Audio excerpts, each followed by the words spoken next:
31 కీర్తన 21 నుంచి 24 చరణాలు ఉత్తర ప్రత్యుత్తరాలుగా చదువుదాము.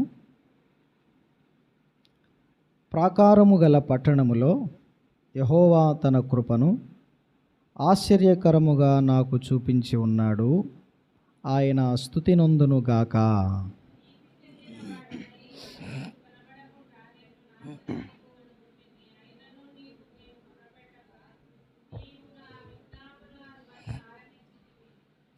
యెహోవా భక్తులారా, మీరందరూ ఆయనను ప్రేమించుడి. యెహోవా విశ్వాసులను కాపాడును. గర్వముగా ప్రవర్తించు వారికి ఆయన గొప్ప ప్రతీకారము చేయును.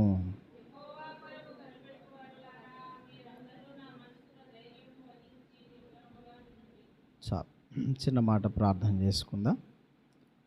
సర్వకృపానిధివై ఉన్న మా ప్రియ పరలోకపు తండ్రి, కృపా కనికరం కలిగిన దేవ, మీ ఘననామాన్ని బట్టి కృతజ్ఞతాస్తుతులు చెల్లిస్తూ ఉన్నా. ఈ ఉదయకాల సమయంలో తండ్రి, ఈ విధంగా ఈ కూడికను ఏర్పాటు చేసుకోవడానికి నీ బిడ్డలకు మీరు ఇచ్చిన అవకాశాన్ని బట్టి, అనుగ్రహాన్ని బట్టి మిమ్మలను స్తుతిస్తున్నాము, ఘనపరుస్తున్నాం. ప్రభువా, చదవబడిన లేఖన భాగాన్ని ఎత్తిపట్టి మీరే మా వినికిడిలో దీవించి ఆశీర్వదించండి. వినే చెవులు, గ్రహించే మనసు, అనుసరించే మనసాక్షిని నీ పిల్లలమైన మాకు మీరు దయచేయమని సర్వశక్తిమంతుడై ఉన్న యేసయ్య పరిశుద్ధ నామములో ప్రార్థించి స్తుతించి వేడుచున్నాము తండ్రి, ఆమేన్. అటువంటి పరిస్థితులు మనం ఒకసారి గమనించినప్పుడు మొదటి చరణంలో యెహోవా నీ శరణుజొచ్చి ఉన్నాను, నన్నెన్నడునూ సిగ్గుపడనీయకము, నీ నీతిని బట్టి నన్ను రక్షింపుము. 3వ చరణం నా కొండ నా కోట నీవే అని. 5వ చరణం నా ఆత్మను నీ చేతికి అప్పగించుకొనుచున్నాను. 8వ చరణం నీవు శత్రువుల చేత నన్ను చెరపట్టలేదు. 12వ చరణం మరణమై స్మరణకు రాకున్న వాని వలె మరోబడితిని, ఓటికుండ వంటి వాడనైతిని. 15వ చరణం నా కాలగతులు నీ వశములో ఉన్నవి. 19వ చరణం నీ యందు భయభక్తులు గలవారి నిమిత్తము నీవు దాచి ఉంచిన మేలు ఎంతో గొప్పది. 20 మనుషుల కపటోపాయములు వారిని అంటకుండా నీ సన్నిధి చాటున వారిని దాచుచున్నా. 22వ చరణం భీతి నొందిన వాడనై. ఈ కీర్తన అంతా కూడా మనం చూస్తున్నప్పుడు దావీదు శ్రమలో, ఉపద్రవాల్లో, ప్రమాదంలో, అపాయంలో తరుమబడుతూ, శోధింపబడుతూ, భయపెట్టబడుతూ ఉన్నటువంటి పరిస్థితులు ఈ కీర్తన అంతటిలో మనకు కనబడుతుంది. ఇటువంటి పరిస్థితుల్లో, ఇటువంటి సందర్భంలో దావీదు పలికిన అద్భుతమైనటువంటి ఆదరణకరమైన ధైర్యం ఇచ్చేటువంటి మాటలు మనం ఇప్పుడు చదువుకున్నాం.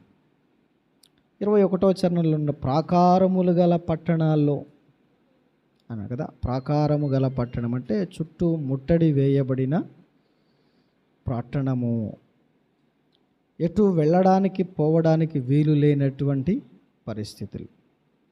ఈ పరిస్థితుల్లో నేను ఉన్నాను అని చెప్తూ 23వ చరణంలో అంటున్నాడు, యెహోవా విశ్వాసులను కాపాడు. యెహోవా విశ్వాసులను కాపాడును. ఈ ఉదయకాలం మన ధ్యాన అంశము, మనము ఆలోచన చేయబోతున్న విషయం ఏమంటే, దేవుడు విశ్వాసులను ఏం చేస్తాడట? కాపాడతాడు.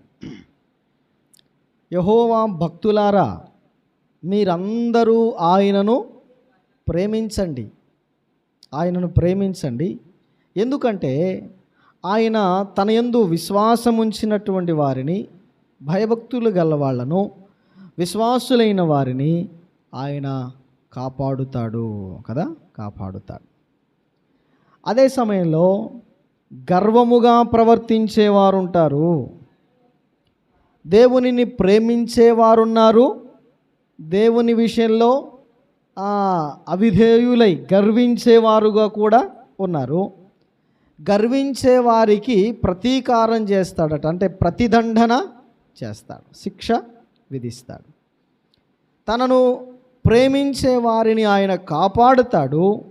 తిరస్కరించి లేక గర్వించి ప్రవర్తించే వారి విషయంలో ప్రతిదండన చేస్తాడు.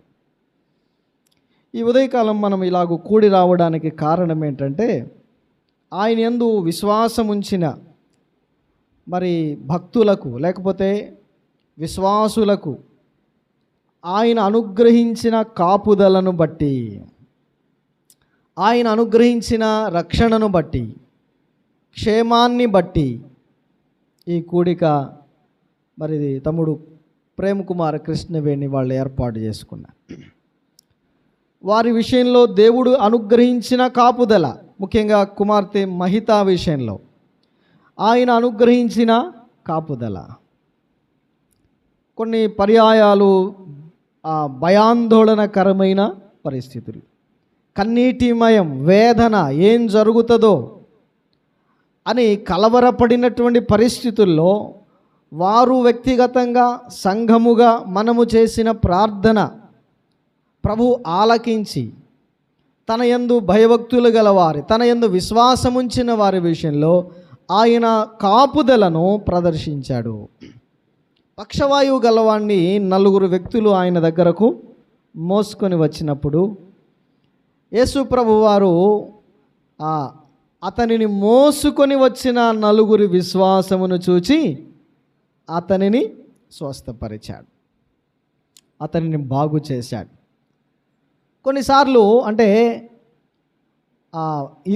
ఇతరుల విశ్వాసాన్ని బట్టి కూడా దేవుడు కార్యాలు చేస్తాడు. మన విశ్వాసాన్ని బట్టి ఇతరుల పట్ల దేవుడు కార్యాలు చేస్తాడు. రైట్. దేవుని కాపుదల ఇక్కడ మనం ఆలోచించే మాట ఏమంటే, యెహోవా విశ్వాసులను కాపాడుతాడు. దావీదు ఇక్కడ పలుకుతున్నటువంటి ఈ మాట, ఈ సందర్భంలో కొన్ని వచనాలు మనం అలా జ్ఞాపకం చేసుకొని కొంత లోతుగా మనం వెళ్దాం. 21వ వచనం, ఆయన విశ్వాసులను కాపాడుతాడు అని చెప్తున్నటువంటి దావీదు ఏ పరిస్థితుల్లో ఉన్నాడో చెప్తున్నాడు. ప్రాకారము గల పట్టణములో యెహోవా తన కృపను ఆశ్చర్యకరముగా నాకు చూపించి ఉన్నాడు, ఆయన స్తుతినొందును గాక, ఆయనకు మహిమ కలుగును గాక అంటూ దావీదు దేవుని స్తోత్రం చేస్తున్నాడు, దేవుని మహిమపరుస్తున్నాడు, దేవుని స్తుతిస్తున్నాడు, ఆరాధిస్తున్నాడు. కారణం ఏంటి అంటే, అక్కడ దావీదు పలుకుతున్నమాట, యెహోవా విశ్వాసులను కాపాడుతాడు అనే దాంట్లో ఎలా కాపాడుతాడు, తను ఏ విధంగా కాపాడాడు, అందుకే ఆయనకు స్తుతి అంటున్నాడు, అందుకే ఆయనకు స్తోత్రం అని చెప్తున్నాడు. ఏమిటి అంటే, ప్రాకారము గల పట్టణములో యెహోవా తన కృపను ఆశ్చర్యకరముగా నాకు చూపించాడు అని. ప్రాకారము గల పట్టణం అంటే అర్థము ఏంటంటే, ఇక్కడున్న ఆ భావన, ప్రాకారం గల పట్టణంలో ఆశ్చర్యకరమైన కృప చూపించాడు అంటే చుట్టూ ముట్టడి వేశారు, శత్రువు చుట్టూ ముట్టడి వేయగా, అంటే తన నలుమూలలా తనకు శత్రువులు ఉన్నారు, ముట్టడి వేశారు, నలుమూలలా శ్రమ ఉంది కదా, నలుదిక్కుల శ్రమలో వారు శ్రమల మధ్యలో ఉన్నాడు దావీదు. శ్రమల మధ్యలో ఉండగా దేవుడు ఏం చేశాడట, ఆశ్చర్యకరమైన తన కృపను చూపించాడు. ఎంత చక్కని మాట. ప్రాకారము గల పట్టణంలో ఉన్నాను నేను, ముట్టడి వేయబడిన పట్టణంలో ఉన్నాను, శత్రువులు చుట్టూ మోహరించిన పట్టణంలో నేనున్నాను, నా చుట్టూ శ్రమ ఉంది. ఆ పరిస్థితుల్లో దేవుడు ఎలా కాపాడాడట, ఆయన విశ్వాసులను కాపాడేవాడు కదా, విశ్వాసులను కాపాడేవాడు. ఎలా కాపాడాడు, ఆయన కృప ద్వారా కాపాడాడు. ఎట్లా, ఆశ్చర్యకరమైన కృప. దేవుడు ఆశ్చర్యకరమైన కృప చూపించాడు. ఇది ఆశ్చర్యభరితం. చాలా సందర్భాల్లో మనం కూడా అంటాం, నిజంగా ఈ సంఘటన లేకపోతే ఇది చాలా ఆశ్చర్యంగా ఉందండి అని. మేము అసలు ఇలాగ అనుకోలేదు. ఇలా జరుగుతుందని అసలు అనుకోలేదు. ఆశ్చర్యానికి గురి చేసేది దేవుని రక్షణ, దేవుని కాపుదల, దేవుని భద్రత, అది ఆశ్చర్యకరమైనది. అందుకే మరొక చోట కీర్తనలు అంటాడు కదా, ఆయన చేసిన ఆశ్చర్య కార్యాలు కదా, ఆయన చేసిన ఆశ్చర్యమైనటువంటి కార్యాలు నేను ప్రజలలో వివరిస్తాను, నేను ప్రజల మధ్య వాటిని విశదపరుస్తాను, ఆయన నామాన్ని నేను స్తుతిస్తాను, ఎందుకంటే ఆయన ఎన్నో ఆశ్చర్య కార్యాలు నా పట్ల జరిగించాడు. నిజమే, దేవుడు జరిగించిన ఆశ్చర్య కార్యం మహిత విషయంలో దేవుడు చేసిన ఆశ్చర్యకార్యం. వారు గత ఆదివారం సాక్ష్యం కూడా చెప్పారు.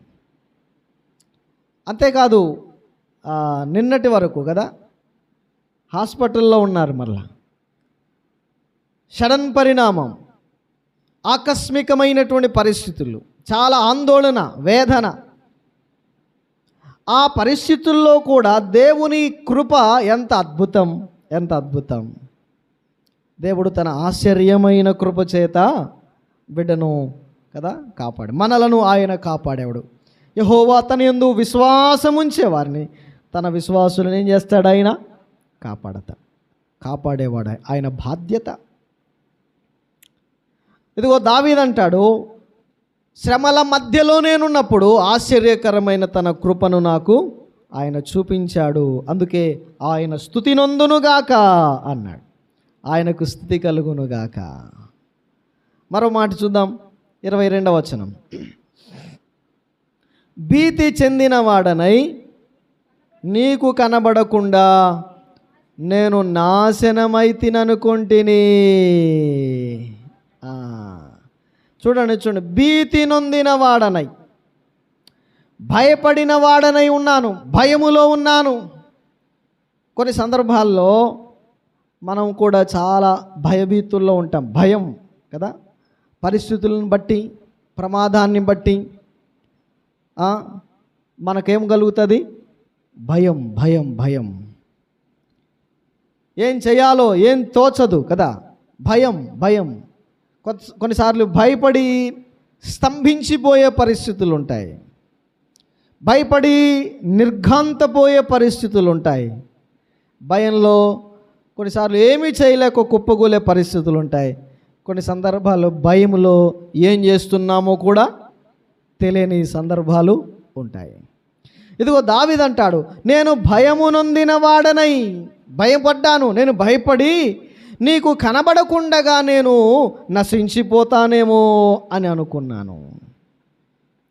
నేను భయపడి నశించిపోవుదుననుకున్నాను, నాశనమవుతాననుకున్నాను. నేను భయపడి నీకు కనబడకుండా పోతానేమో అని అనుకున్నాను. కానీ అయినను నేను నీకు మొర్ర పెట్టగా నీవు నా విజ్ఞాపన ధ్వని ఆలకించావు. భయపడి నేను లేకుండా పోతాననుకున్నాను, భయపడి ఏదో జరిగిపోతుందని అనుకున్నాను. అయినా సరే నేను మొరపెట్టగా నీవు నా మొర ఆలకించావు, నా విజ్ఞాపన ధ్వని విన్నావు, నన్ను కాపాడావు.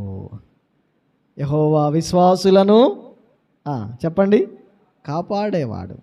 ఎట్లా? ఆశ్చర్యకరమైన తన కృపను కనుబరిచి కాపాడతాడు. అంతేకాదు భయభీతులలో కదా, భయభ్రాంతులలో ఉన్నప్పుడు ఆయనకు మొరపెట్టగా, ఆయనకు మనవి చేయగా ఆయన ఆలకించి కాపాడేవాడు. ఆయనకు ఒక పేరుంది కదా, ఆయనకు చాలా పేర్లు ఉన్నాయి. ఒక పేరు ఏంటంటే ఆయన ప్రార్థన ఆలకించేవాడు, ప్రార్థన వినేవాడు. ఆయన వింటాడు. నాకు మొరపెట్టుము నేను నీకు ఉత్తరం ఇస్తాను అన్నాడు.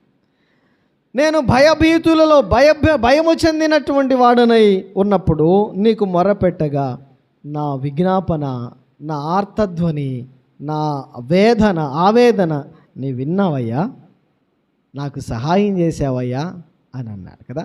అవును ప్రియులారా, ఈ కూడికలో ఈ సందర్భంలో మరి కృష్ణవేణి ప్రేమ్ కుమార్, మరి ఆ పాపకు జరిగిన పరిస్థితి మనకు తెలుసు కదా.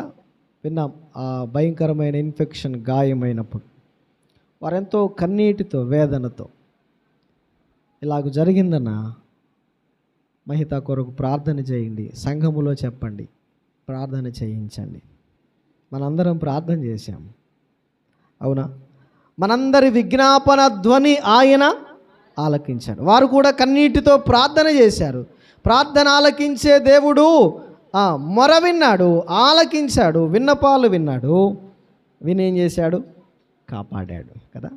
ఆ పరిస్థితుల్లో కాపాడాడు. తనను మాత్రమే కాదు, మన పట్ల కూడా, మన విషయాల్లో, ఎంతోమంది విషయాల్లో ఆయన మన విజ్ఞాపన ధ్వనిని ఆలకించి కాపాడుతున్నాడు. భయము చెందిన వారమై ఉన్నప్పుడు ఇక మన పరిస్థితి ఇంకా లేదు అని అనుకున్న సందర్భాల్లో ఎన్నిసార్లు ఆయన మనల్ని కాపాడలేదు కదా. ఎన్నిసార్లు ఆయన మనల్ని కాపాడలేదు. ఆశ్చర్యకరమైన తన కృప చేత ఆయన మనలను కాపాడుతున్నాడు. ఆయన మనలను కాపాడుతున్నాడు. తర్వాత మరొక మాట 23వ వచనం, యెహోవా భక్తులారా మీరందరూ ఆయనను ప్రేమించుడి. మీరందరూ ఆయనను ప్రేమించండి. రైట్. ఒకటి, శ్రమలో ఉంటే ఆశ్చర్యకరమైన కృప చూపి కాపాడాడు. భయములో ఉంటే భయపడి చేసిన మొర, భయములో పెట్టిన మొర, ఆ కేక విని ఆయన కాపాడు. విజ్ఞాపన ధ్వని కదా, రోదనతో చేసిన ఆ విన్నపమును ఆలకించి ఆయన కాపాడాడు.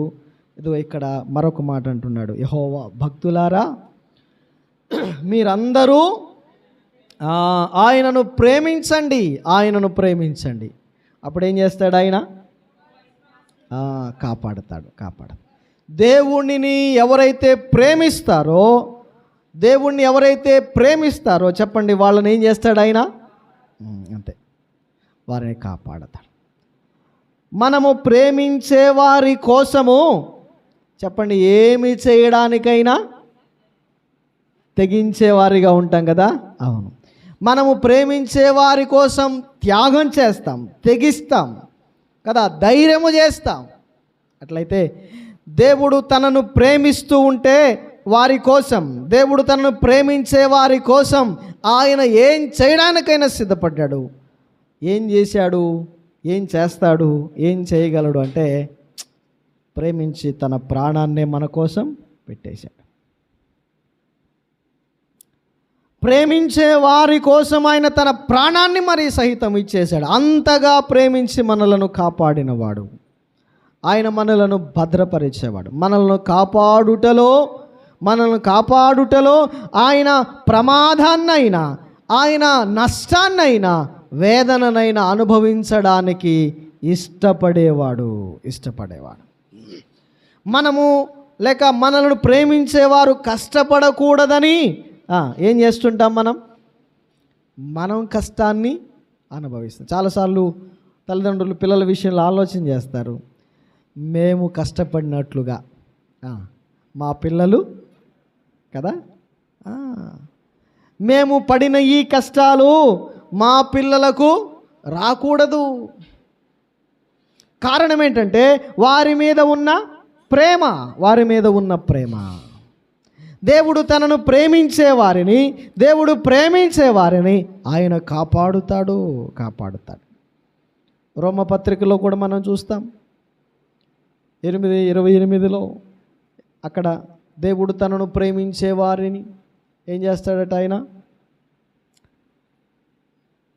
ప్రేమించే వారి కొరకు సిద్ధపరిచిన మేలు అది ఎంతో గొప్ప. సమస్తమును దేవుడు తను ప్రేమించే వారి కోసం సమస్తమును సమకూడి మేలు కొరకు జరిగిస్తాడు. యెహోవా భక్తులారా మీరు ఆయనను ప్రేమించండి. చాలామంది భక్తులే కదా, భక్తులే కానీ దేవుని పట్ల ప్రేమ లేని వారుగా ఉన్నారు. దేవుని పట్ల భయభక్తులు ఎంతమంది కలిగి ఉన్నారు? యెహోవా భక్తులారా మీరందరూ ఏం చేయాలి? మీరందరూ ఆయనను ప్రేమించండి. అంటే భక్తులుగా ఉండడానికి చాలామంది ఇష్టపడుతున్నారు, కానీ భయభక్తులు అంటే ప్రేమను చూపించడానికి, ప్రేమించడానికి మాత్రం ఇష్టపడడం లేదు. అందుచేతనే చాలాసార్లు మనం నష్టపోతున్నాం, కష్టపడుతున్నాం, బాధ అనుభవించాల్సి వస్తుంది. ఇక్కడ దావీదు భక్తుడు జ్ఞాపకం చేస్తున్నాడు, యెహోవా భక్తులారా మీరందరూ ఆయనను ప్రేమించండి. అంటే అందరూ ఆయన ప్రేమిస్తున్నారా? అందరూ ఆయన ప్రేమించేవారేనా?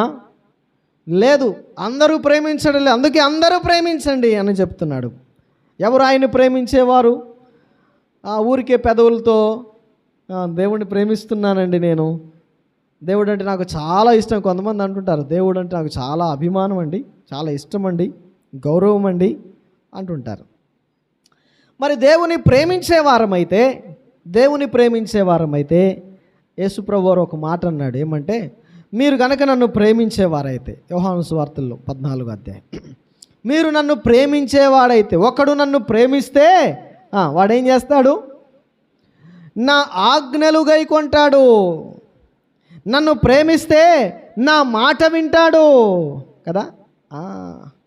మరి మనం ప్రేమించేవారమైతే, దేవుని ప్రేమించేవారమైతే చెప్పండి, దేవుని మాట వింటాం, దేవుని ఆజ్ఞలను గైకొంటాం, దేవుని చిత్తాన్ని మనము నెరవేరుస్తాము, దేవుని వాక్యాన్ని అనుసరించి నడుచుకుంటాం. ప్రేమించేవారమేనా? ప్రభువుని మనం ప్రేమిస్తున్నామా? యెహోవా భక్తులారా, ఓ భక్తులారా వినండి కదా. బబులోను దేశమందున ఆ ముగ్గురు భక్తులు బొమ్మకు మొక్కనందున, బబులోను దేశమందున ఆ ముగ్గురు భక్తులు బొమ్మకు మొక్కనందున. వాళ్ళు ఏం చేశారు చెప్పండి? అంటే అర్థం, దేవుని ప్రేమిస్తున్నారు వాళ్ళు. ఓ నెబుకద్నెజరు, ఓ రాజా, పో, నీవు మమ్మలను అగ్నిగుండంలో వేసినా పర్వాలేదు, మేము మాత్రము మా దేవుణ్ణి కదా, మేము సేవిస్తున్న మా దేవుణ్ణి మేము ఎంత మాత్రం విడిచిపెట్టాం. వారు దేవుని ఎంతగా ప్రేమించారు. మరి ప్రేమించారు కదా, వాళ్ళు ఒక మాట, మా దేవుడు మమ్మల్ని రక్షించడానికి, కాపాడడానికి ఆయన సమర్థుడు, రక్షిస్తాడు మమ్మల్ని, ఆయన మీద విశ్వాసం ఉంచాం మేము, ఆయన భక్తులం, ఆయన ప్రేమిస్తున్నాం, యెహోవా తన భక్తులను కాపాడుతాడు. రాజు అంటాడు, నా చేతిలో నుండి మిమ్మల్ని కాపాడే నాదుడే లేడు. ఏమనుకుంటున్నారో ఏమో, నేను తలుచుకుంటే ఇప్పుడే మిమ్మల్ని అగ్నిగుండంలో వేసేస్తాను, పడేస్తాను, మీ దేవుడు కూడా మిమ్మల్ని కాపాడలేడు అని అంటుంటే, మా దేవుడు మమ్మను కాపాడుతాడు, ఒకవేళ కాపాడకపోయినా పర్వాలేదు అని దేవుని పట్ల విశ్వాసాన్ని, దేవునిని ప్రేమించే వైఖరిని వాళ్ళు ఎంత మాత్రము వదులుకోలేదు. తద్వారా అందుచేత ఏం జరిగింది చెప్పండి? దేవుడు వారిని కాపాడా లేదా కదా. అగ్నిగుండములో వారితో కూడా ఆయన సంచరించాడు. శ్రమలో ఎవరుంటారో వారితో ఆయన ఉంటాడు, ఇందులో సందేహమే లేదు. శ్రమలో ఉన్న వాళ్లకు ఆయన తోడుగా ఉంటాడు. హెబ్రీయులకు రాసిన పత్రికలో ఉంది, ఆయన శ్రమ పొందాడు కాబట్టి శ్రమ పొందుచున్న వారికి సహాయము చేయువాడై ఉన్నాడు. ఆయన ఖచ్చితంగా శ్రమలో, బాధలో, కష్టంలో ఉంటే ఆయన తోడుగా ఉంటాడు, వారితో ఉంటారు, వాళ్ళ దగ్గరే ఉంటాడు, వాళ్ళ పక్కనే ఉంటాడు. కొన్నిసార్లు వారిని ఎత్తుకొని నడిపిస్తాడు కదా, నడిపిస్తాడు. ఎంత అద్భుతమైన సంగతి. ఆయన ప్రేమించేవారిగా మనం ఉన్నామా కదా. ఈ మధ్యాహ్నపు వేళ ప్రశ్న వేసుకుందాం. యెహోవా భక్తులారా మీరందరూ ఆయనను ప్రేమించండి. ప్రేమిస్తే ఏం చేస్తాడు ఆయన? కాపాడుతాడు. విశ్వాసులను ఏం చేస్తాడు ఆయన? అక్కడ ఇంకొక మాట ఉంది, గర్వముగా ప్రవర్తించే వారికి ఆయన ప్రతీకారము చేస్తా, అంటే ప్రతిదండన అనగా పనిష్మెంట్. పనిష్మెంట్ అంటే శిక్ష కదా, క్రమశిక్షణ, దండన చేస్తాడు ఆయన. ఎవరికి?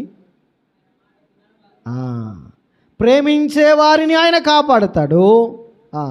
ప్రేమించని వారు, గర్వించేవారు,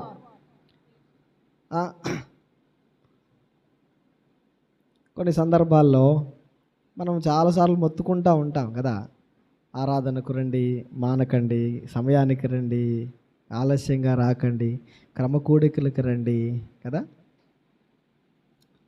మనము హెచ్చరిస్తూ ఉంటుంది దేవుని వాక్యాన్ని బట్టి. కొంతమంది ధోరణి ఎట్లుంటుంది, నువ్వు చెబితే మేము వస్తామా, మాకు రావాలనిపిస్తే వస్తాం, మాకు కుదిరితే వస్తాం, మాకు వీలైతే వస్తాం. బహుశా వ్యక్తులను బట్టి అలాంటి ఆలోచన ఉందేమో, కానీ వారు ఎవరిని అంటున్నారు? దేవునినే వ్యతిరేకిస్తున్నారు కదా. సన్నిధి ఎవరిది? సన్నిధి ఎవరిది? దేవునిది కదా. మందిరంలో మనకంటే ముందు ఎవరు ఉంటారు? తన యందు భయభక్తులు గలవారు కూడుకొని మాట్లాడుకొనుచుండగా ఆయనట వాళ్ళకి సమీపంగా వచ్చి చెవియొగ్గి ఉంటాడట. ఆయన ఉన్న సన్నిధి, ఆయన ఉన్న స్థలం, ఆయన సమీపంగా ఉన్నాడు, ఆయన మనకంటే ముందుగా ఉన్నాడు. అలాగైతే ఆయనను నిర్లక్ష్య పెట్టడమే గర్వముగా ప్రవర్తించడం. మరి ఆయనకి ఏం చేస్తాడు? వాళ్లకు ప్రతిదండన అంటే ప్రతీకారము, లేకపోతే పనిష్మెంట్ ఇస్తాడట కదా. పనిష్మెంట్ ఇస్తాడు. కాబట్టి ఆలోచన చేద్దాం, ఆయనను ప్రేమిస్తున్నామా మనము? ఖచ్చితంగా ఆయన మనల్ని ఏం చేస్తాడు? కాపాడతాడు. ప్రేమించకపోయినా కాపాడతాడులే, కానీ ప్రతిదండన చేసి, పనిష్మెంట్ చేసి కాపాడతాడు. పనిష్మెంట్ ఇచ్చినప్పుడు అప్పుడు అబ్బా తండ్రి అంటాం కదా. ఇశ్రాయేలీలు ఐగుప్తులో ఉన్నారు. ఫరో యోసేపు ఉన్నంతకాలం హాయిగా ఉన్నారు, సంతోషంగా ఉన్నారు, సమృద్ధిగా ఉన్నారు. యోసేపుని ఎరుగని వేరొక రాజు వచ్చాడట. అప్పుడు ఏమయ్యారు వాళ్ళు? అనుకున్నారు ఇదే మాకు బాగుంది, ఇక్కడే బ్రహ్మాండంగా ఉంది, ఇంకా కానాను లేదు, యెరూషలేము లేదు అని అనుకున్నారు. కానీ దేవుడు వారు శ్రమలో ఉండగా కదా, ఐగుప్తులు వారిని పెట్టే బాధలు, వారిని శ్రమకు గురి చేస్తే అప్పుడు వారు దేవుడు గుర్తొచ్చాడు వాళ్ళకి. అది శ్రమ కలిగినప్పుడు అంతా బాగుంది, ఇక్కడ నుంచి మనం ఇంకెందుకులే వెళ్ళడం అని అనుకుంటున్నారు వాళ్ళు. అట్లయితే ద్వితీయోపదేశకాండం 32 అధ్యాయంలో చెప్తాడు, వారు ఐగుప్తులో ఉన్నప్పుడట గ్రద్ద ఏ విధంగా అయితే తన గూడును రేపి చెదరగొట్టి తన పిల్లలను రెక్కల మీద మోస్తుందో అలాగ మోసుకుంటూ తీసుకొచ్చాను మిమ్మల్ని ఐగుప్తు నుండి కానానుకు అని అంటాడు ఆయన. గద్ద ఏం చేస్తుంది? తన పిల్లలని గూడులో కదా పొదిగి పిల్లల్ని చేసి వాటికి ఆహారం తెచ్చిపెట్టి రెక్కలు వచ్చిన తర్వాత అవి తినటానికి అలవాటు పడి హాయిగా కష్టపడకుండా తల్లి తెచ్చి ఆహారం తింటూ అక్కడే కూర్చొని ఎప్పుడెప్పుడు తెస్తుంది, ఎప్పుడెప్పుడు వస్తుంది అని ఎదురు చూస్తూ ఉంటే ఈ తల్లి ఏం చేస్తుందంటే కొంత వయసు వచ్చిన తర్వాత మీరే సొంతంగా ఆహారాన్ని సంపాదించుకోవాలి, ఇక్కడ ఉంటే కుదరదని ఆ గూడంతా పీకేసి చెదరగొట్టేసి ఆ గూట్లో ఉన్న పిల్లలందరినీ గూడు ఎక్కడ ఉంటుంది? పర్వతాల మీద ఉంటుంది, పెద్ద పెద్ద ఎత్తైన చెట్ల మీద ఉంటుంది అన్నమాట. అక్కడి నుంచి ఆ పిల్లల్ని గూడులో నుంచి పడేస్తుంది. ఆ గూడులో ఉన్న పిల్లలు కింద పడిపోతుంటే ఆ భయానికి అరుస్తూ కేకలేస్తూ రెక్కలాడిస్తాయి. అప్పటి వరకు ఆ గూట్లో కూర్చొని గుటుక్కుని మింగుతూ ఉంటాయి తెచ్చిందంతా. ఎగరాలి, సొంతంగా సంపాదించాలి, కష్టపడాలి అనే ఆలోచన లేకుండా తన తల్లి గ్రద్ద తన పిల్లలను కష్టపెడుతుంది. ఆ పర్వతం మీద నుండి గూళ్ళో నుంచి పడద్రోస్తుంది. అప్పుడు అవి కేకలేస్తూ అరుస్తూ రెక్కలోపుతూ కింద పడిపోతుంటే మళ్ళా ఆ గ్రద్ద వేగంగా కిందకు వచ్చి తన రెక్కలను చాచిది. ఆ రెక్కల మీద ఆ పడిపోతున్న పిల్లలు వాలతాయి. కారణం ఏంటి? వాటి మీద కోపం, ద్వేషం చంపాలని కాదు. అవి నేర్చుకోవాలి, అవి కష్టపడాలి కదా, గుర్తు చేసుకోవాలి, తల్లి కష్టాన్ని అర్థం చేసుకోవాలి. అట్లయితే ఆయన ఇశ్రాయేలుని గురించి మాట్లాడుతూ అంటాడు, గ్రద్ద తన రెక్కల మీద మోసుకొని వచ్చినట్లుగా నేను వచ్చాను. అవును, దేవునిని ప్రేమించక గర్వించే వారి విషయంలో ఆయన కూడా ఇలాగే చేస్తాడు. రేపుతాడు, చెదరగొడతాడు, కలవరపెడతాడు. మళ్ళీ ఆయన రెక్కలు చాపుతాడు, కాపాడుతాడు. ఆయన కాపాడేవాడు. ఎంత గొప్ప దేవుడు! యెహోవా విశ్వాసులను కాపాడువాడు కదా. అలాంటి పరిస్థితుల్లో మనం అర్థం చేసుకోవాలి, మనం దేవునికి అవిధేయులమయ్యాం కదా, గర్వంగా ప్రవర్తిస్తున్నాం, విరోధులమయ్యాం. అందుకే దేవుడు గుర్తు చేస్తున్నాడు, జ్ఞాపకం చేస్తున్నాడు. అందుకే అక్కడ నేను భీతి చెందిన వాడన 22వ వచనం, నేను భయపడిపోయాను, కనబడకుండా వెళ్ళిపోతానేమో, కనుమరుగైపోతానేమో అనుకున్నాను, కేకలేశాను, విజ్ఞాపన చేశాను, ఆర్తనాదాలు చేశాను. అయ్యా, నీవు మళ్ళీ నన్ను రెక్కల క్రింద దాచావు, నీ రెక్కల మీద నన్ను మోసావు, నన్ను కాపాడావు, నా మనవి విన్నావయ్యా. ఇలాంటి సందర్భాలు మన పట్ల కూడా ఆయాసార్లు జరిగే ఉండొచ్చు కదా. కొన్ని పర్యాయాలు అలాంటి సంఘటనలు కదా, దేవుడు చెదరగొట్టి మళ్ళా సమకూర్చిన సందర్భాలు, దేవుడు ఒక దెబ్బ కొట్టి మరలా మనలను ఆ ఏడుపు మానిపించిన సందర్భాలు. కోపంతో కొన్నిసార్లు మనం పిల్లల్ని లాగి ఒకటి బిగుతాం, కెవ్వుమని ఏడుస్తుంటే మళ్ళీ మనం ఏం చేస్తాం? మళ్ళీ మనమే వాడిని లాలన చేస్తాం. ఏడిపించేది మనమే, బుజ్జగించేది మనమే. మాట వినప్పుడు, అవిధేయులైనప్పుడు ఇలాంటి చర్యలు మనం చేస్తామే, దేవుడు కూడా అంతే. తన యందు భయభక్తులు గలవారు, తనను ప్రేమించే వారిని ఆయన ఎల్లప్పుడూ కాపాడుతూ ఉంటాడు. ఒకవేళ గర్విష్ఠులైతే, అవిధేయులైతే వారికి ప్రతిదండన చేసి వాళ్ళను కాపాడుతాడు. ఉదయకాలం మనం జ్ఞాపకం చేసుకున్నాం, దావీదు జీవిత చరిత్రలో లేకపోతే జీవిత కాలంలో తన పట్ల ఆయన చేసిన విషయాలను మనము ఆలోచన చేస్తున్నాం. చివరిగా ఒక మాట 24వ వచనం చూడండి. యెహోవా కొరకు కనిపెట్టుకుని వారలారా, మీరందరూ మనస్సున ధైర్యము వహించి నిబ్బరముగా ఉండండి. చాలు. యెహోవా కొరకు కనిపెట్టుకునే వారు, ఎదురు చూచేవారు, ఆయన రాకడ కోసం, ఆయన సహాయం కోసం కనిపెట్టుకునేవారలారా కదా, మీరందరూ మనసున ధైర్యము వహించండి, అప్పుడు మీరు నిబ్బరంగా ఉంటారు కదా. ధైర్యము వహించండి. దేవుని సహాయం కోసం కనిపెట్టుకునే వారికి దేవుడు ఏం చేస్తాడో తెలుసా? ధైర్యం ఇస్తాడు, నిబ్బరాన్ని ఇస్తాడు. దేవుని పట్ల మనకున్న విశ్వాసము మనకు ధైర్యాన్ని సమకూరుస్తుంది. ఎంతటి పరిస్థితుల్లో, ఎంత బాధలో, ఎంత కష్టంలో, ఎంత వేదనలో, ఎంత వ్యాధిలో మనమున్నా, మనము నమ్మిన దేవుడు మనకు తప్పకుండా సహాయం చేస్తాడనే నిరీక్షణ మనకుంటే, ఆ నిరీక్షణ మనకు ధైర్యాన్ని ఇస్తుంది. ధైర్యాన్ని ఇస్తుంది. నా ప్రభువు నాతో కూడా ఉంటాడు, ఆయన నాకు సహాయము చేస్తాడు. దేవుడు నా పక్షంగా, మన పక్షంగా ఉంటే మనకు విరోధి లేడు. నిజమే ప్రియులారా, ఈ 2025వ సంవత్సరంలో మనకు ఆయన తోడుగా ఉండబట్టే మనం ధైర్యంగా ఉన్నాం. అంతే. మన ధైర్యం ఎవరు? ధనం కాదు. మన ధైర్యం ఎవరు? బలం కాదు. మన ధైర్యం మనోళ్ళు కాదు. మన ధైర్యం ఎవరు? మన ప్రభువే కదా, మన ప్రభువే. ఆయన ఉన్నాడు నాకు, ఆయన ఉన్నాడు, ఆయన నాతో కూడా ఉన్నాడు, ఆయన నాకు సహాయం చేస్తాడు, నా పక్షంగా ఉంటాడు. అదే మన ధైర్యం. యెహోవా కొరకు, దేవుని కోసం కనిపెట్టుకునే వారలారా, మీకు ధైర్యమును, నిరీక్షణను ఆయన అనుగ్రహిస్తాడు కదా. ధైర్యం వహించి మీరు నిబ్బరంగా ఉండండి, నిబ్బరంగా ఉండండి, నింపాదిగా ఉండండి. కొన్నిసార్లు మన కష్టాలు చూసి ఎదుటోళ్ళు బెంబేలు ఎత్తిపోతుంటారు. ఓయబ్బో, ఈ కష్టాలు, ఈ బాధలు నువ్వు కాబట్టి అంటారు కదా కొంతమంది. నువ్వు కాబట్టి తట్టుకుంటున్నావు, కానీ నా బోటిదైతేనా ఎప్పుడో అంటుంటారు కదా. ఇంకా కొంతమంది అంటారు, నేను కాబట్టి తట్టుకుంటున్నా, నువ్వైతేనా అని అంటుంటారు. నువ్వు కాదు, నేను కాదు, దేవుడు మన పక్షాన ఉన్నాడు, మనకు తోడుగా ఉన్నాడు. అది ధైర్యం, అది నిబ్బరం, అది మనకున్న అతిశయం.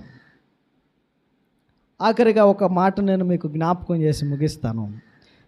మన అంశం ఏంటంటే, యెహోవా విశ్వాసులను ఆయన విశ్వాసులను కాపాడతాడు. ఆయన యందు నమ్మిక ఉంచిన వారిని కాపాడతాడు. ఎట్లా కాపాడతాడు? ఆశ్చర్యకరమైన కృప చూపి కాపాడతాడు కదా. తన ఆశ్చర్యకరమైన కృప చూపిస్తాడు. ఏమో ఎట్లా చేస్తాడు మనకు తెలియదు. ఆశ్చర్యం, అంతే, ఆశ్చర్యం. ఊహించని రీతిగా ఆయన కాపాడతాడు, అంతే.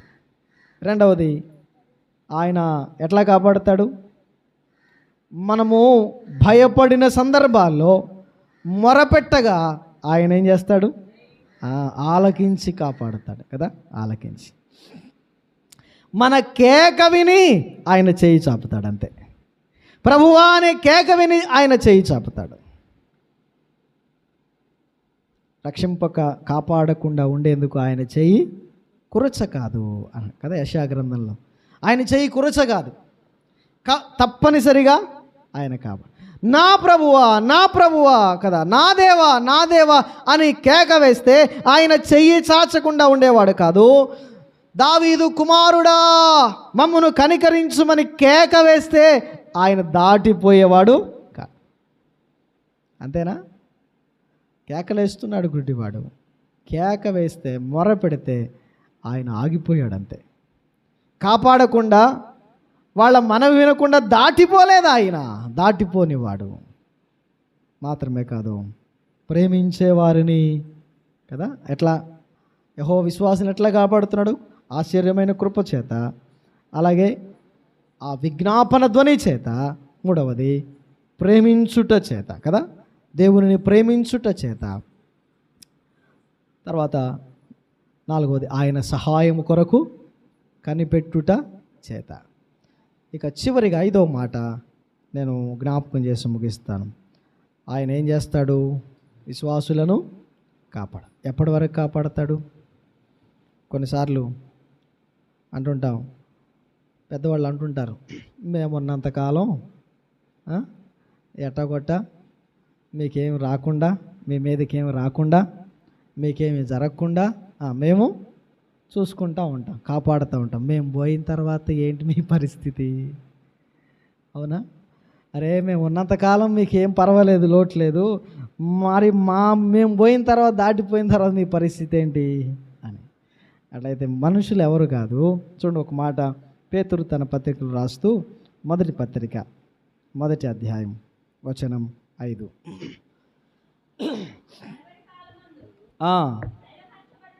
కడవరి కాలమందు బయలుపరచబడుటకు సిద్ధముగా ఉన్న రక్షణ మీకు కలుగునట్లు విశ్వాసము ద్వారా దేవుని శక్తి చేత కాపాడబడు మీ కొరకు ఆశ్వాస్యము పరలోకమందు భద్రపరచబడి ఉన్నది. చాలు.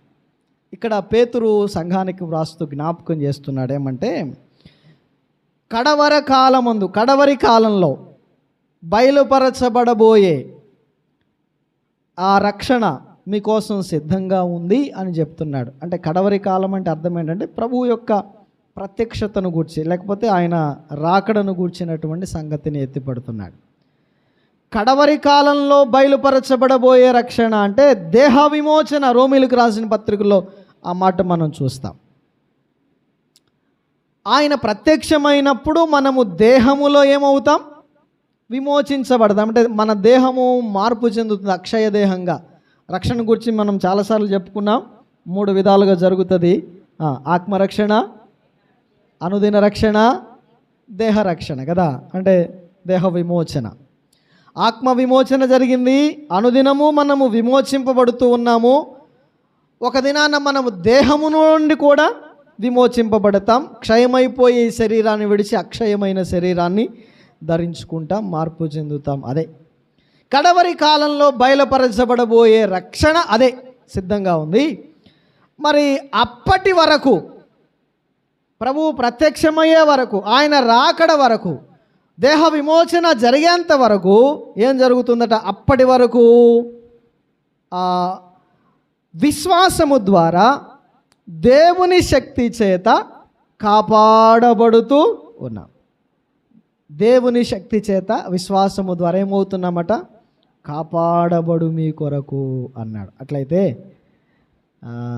పేతురు జ్ఞాపకం చేస్తూ అంటున్నాడు, ఆయనందు విశ్వాసం కలిగిన మనలను కదా, దావీదన్నాడు, యెహోవా విశ్వాసులను ఏం చేస్తాడు? కాపాడతాడు. మరి ఎందాక కాపాడతాడు? ఎప్పటి వరకు కాపాడతాడంటే కడవరి కాలం వరకు ఆయన కాపాడతాడు. ఇంకా అప్పుడు ఆ తర్వాత కాపాడంటే ఇంకా అప్పుడు కాపాడాల్సిన అవసరం లేదు. ఇంకా ఆయనతోనే ఉంటాం కదా, ఆయనతోనే ఉంటాం కదా. అంటే అంతము వరకు సదాకాలము ఏం చేస్తాడు? ఆయన కాపాడుతున్నాడు, తోడుగా ఉంటున్నాడు.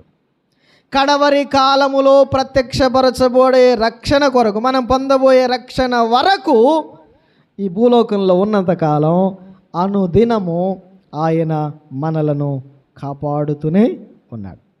తెస్సలోనికి రాస్తూ 2వ పత్రికలో 3వ అధ్యాయం 3వ వచనంలో అంటాడు ఏమంటే, ఆయన మనలను దుష్టత్వము నుండి, అనగా దుష్టుని నుండి కాపాడుతూ ఉన్నాడు. ఆయన కీడు నుంచి ఆయన మనల్ని కాపాడుతున్నాడు, ప్రమాదాల నుంచి కాపాడుతున్నాడు, అపాయాల నుంచి కాపాడుతున్నాడు. చాలా ఉన్నాయి సందర్భాలు, మనకి ఇంకా సమయం లేదు చెప్పుకోవడానికి. ఆయన అనేక విధాలుగా కాపాడుతూ ఉన్నాడు కదా. ప్రయాణాల్లో కాపాడుతాడు, మరి మన పనుల్లో కదా, మన పనిపాటుల్లో ఆయన కాపాడుతాడు, శత్రువులని కాపాడుతాడు, మన ఆత్మను కాపాడుతాడు. ఆయన ప్రతిరోజు కీడు నుండి, దుష్టత్వం నుండి, దుష్టు నుండి మనల్ని కాపాడుతాడు. కడవరి కాలం దాకా, ఆయన ప్రత్యక్షమయ్యేదాకా మనల్ని కాపాడుతూనే ఉంటాడు. ఆయనతో మనలో సదాకాలం ఉండేంత వరకు తెస్సలోనికి పౌలు చెప్పాడు, మనం ఆయనతో కూడా సదాకాలం ఉంటాం, సదాకాలం ఆయనతో కూడా ఉంటాం. అప్పటి వరకు ఈ లోకంలో ఆయన మనల్ని కాపాడుతూనే ఉంటాడు. ఆయన మనల్ని కాపాడుతూ ఉండాలి అంటే, కాపాడుతుండాలంటే అర్థం ఏంటి? కాపాడుతున్నాడు అంటే అర్థం ఏంటి? మనకు అపాయాలు కలుగుతూ ఉంటాయి కదా. మరి ఆయన కాపాడాలంటే ఎట్లా కాపాడతాడు? అపాయంలో నుండే కదా కాపాడేది, ప్రమాదంలో నుండే కాపాడేది, శ్రమలో నుండే కదా కాపాడేది, వ్యాధిలో నుండే కాపాడేది. వీటన్నిటిలో నుంచి ఆయన మనలను కాపాడుతూ ఉన్నాడు. కారణం ఏంటో తెలుసా? మనము ఆయన నమ్మిన విశ్వాసులం, ఆయన పిల్లలం. ఆయన మనల్ని, మన ప్రతి అవసరాలు తీరుస్తూ, ప్రతి సమస్యలను తీరుస్తూ, మనకొచ్చే ప్రతి కష్టాన్ని తీరుస్తూ మనలను ఆయన కాపాడుతూ ఉన్నవాడు, కాపాడుతున్నాడు, భద్రపరుస్తున్నాడు కడవరి కాలం వరకు. యూదా పత్రిక 1వ అధ్యాయం 24వ వచనంలో ఇలాగంటాడు, ఆయన ఎలా కాపాడు తెలుసా? తొట్రిల్లకుండగా కాపాడతాడు, తొట్రిల్లకుండగా మిమ్మును కాపాడువాడు అని చెప్పాడు. తొట్రిల్లకుండా అంటే తప్పిపోకుండా, పడిపోకుండా, తొలగిపోకుండా, జారిపోకుండా, తడబడకుండా ఆయన మనల్ని ఏం చేస్తాడట? కాపాడతాడు. తొందరపడకుండా ఆయన మనల్ని కాపాడుతుంటాడు. చివరి వరకు ఆయన మనల్ని కాపాడుతాడు, మధ్యలో వదిలేసేవాడు కాడు. ఒరే మేము ఉన్నంత కాలం రా, తర్వాత నీ సంగతి ఏం కాదు. ఆయన అంతకాలము ఉండేవాడు, సదాకాలం ఉండేవాడు, కొంతకాలం ఉండేవాడు కాదు. ఆయన సదాకాలము కాపాడేవాడు. దేవుడు తన భక్తులను, తన యొక్క విశ్వాసులను ఆయన సదాకాలం కాపాడుతాడు. ఆయన మనల్ని కాపాడుతున్నాడు. ఆ కాపాడే క్రమంలో నిన్ను, నన్ను, మనందరినీ, ఎందరినో ఆయన కాపాడుతున్నాడు. ఆ కాపాడే క్రమంలో ఇదిగో మరి కృష్ణవేణి కుమార్తెను కూడా కాపాడాడు. నిన్ను, నన్ను ఎన్నోసార్లు కాపాడాడు. ఆయన భద్రపరిచాడు. మనకు వ్యాధులు రాకపోలేదు, బలహీనతలు సంభవించకపోలేదు, కొన్నిసార్లు ఆర్థిక సమస్యలు మనకు వాటిల్లకపోలేదు కదా. వీటన్నిటిలో మనల్ని ఆయన కాపాడాడు. ప్రయాణాల్లో మనల్ని కాపాడాడు.